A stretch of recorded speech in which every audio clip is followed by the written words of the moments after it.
Growing an audience is challenging, but what if you're starting from scratch? That can feel impossible unless you do some of the tips we're going to share in this video. These tips are super practical and things you can do right away to get rid of that zero. Tip number 1, put links in your bios and signatures. One of the easiest things you can do to get new subscribers or followers is to include a link in your social media or professional bios and in the signature line of emails and messages. For example, let's say you've started a YouTube channel and you already have a Facebook page and Twitter profile. You can update your social media bios to include a link to your YouTube channel along with a one-sentence description of what folks can expect to find there. Even better, provide a link that will take folks directly to a subscribe or ad window if the platform you want to grow has that functionality. We recommend linking to only one platform at a time. If you're trying to grow an audience on multiple platforms, choose the one you want to focus on first and link to that one. You can always leverage the audience you build there for other platforms in the future, and doing this increases the chances that people will actually click through.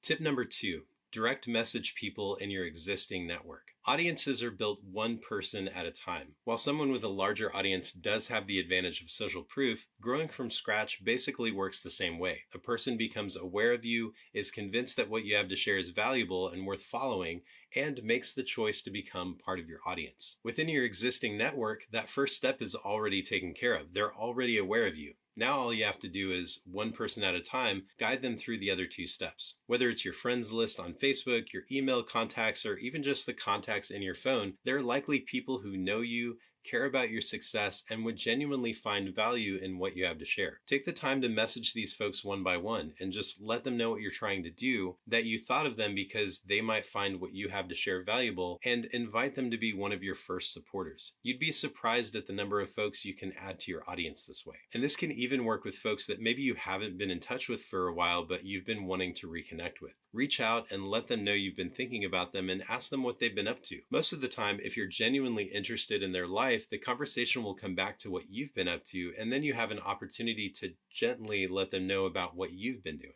As long as you're coming from a place of wanting to have a genuine connection and to provide value, this tip can give your audience a nice head start. Tip number 3, use reciprocity in the comments. There's a book written by Robert Cialdini called Influence, where he talks about something called the rule of reciprocity. This rule states that when people are given something of value, even something they weren't necessarily asking for, they feel a sense of social obligation to return the favor in some way. You might have experienced this trick in the form of a free vacation from a timeshare company as long as you come watch a 3-hour presentation about their resort properties. This rule is even at work with coupons. Would you actually have bought those muffins if they hadn't given you a coupon for $1 off? I was totally going to buy the muffins. Reciprocity isn't just some sneaky trick, but it's a core feature of how humans interact with each other. You can actually use reciprocity to your advantage while being genuinely helpful. Check out the comments section of other creators in your niche, or find forums that discuss topics related to the kind of content you share. Creators with large audiences can sometimes be too busy to respond to every comment left on their video or post, which creates a great opportunity. If you can help those folks or add something of value to the conversation,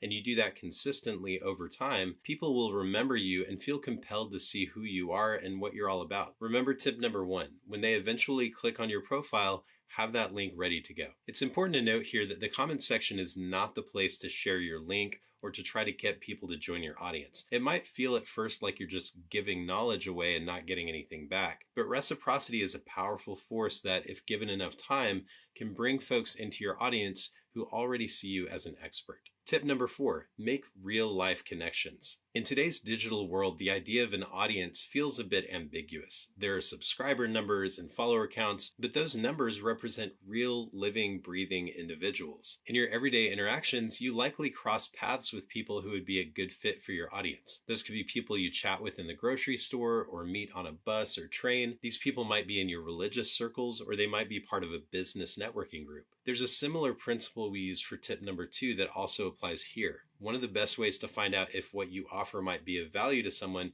is to be curious about them. When you ask questions about someone else's life and you show a genuine interest in their needs, it makes it a lot easier to make a connection between their problem and your solutions. Tip number 5, host a free workshop. This tip also uses the rule of reciprocity. You offer something valuable for free, and attendees feel more inclined to become a part of your audience. But how do you host a workshop? There are a couple of different approaches you could take to finding a space for hosting your workshop. You could look for a venue that will allow you to use their space for free. Some churches, libraries, and even businesses will allow people to borrow space in an unused conference room or classroom. I hosted a 6-week video editing workshop in a local library, and they even advertise the workshop to their patrons. Another approach is to find meetings that are already happening where the info you share might be valuable to the audience. For example, in the area where I live, there was a weekly realtor meeting where they shared marketing tips, and I was invited to come out and share my video editing workshop material with them. This was great because I didn't have to do any advertising, and I was able to speak to a room of 30 plus people I had never met before. This tip is probably one of the most difficult because you might be dealing with self-doubt, a fear of public speaking, or just the discomfort of asking to use the space. These are real challenges, and if you want me to address some of them in future videos,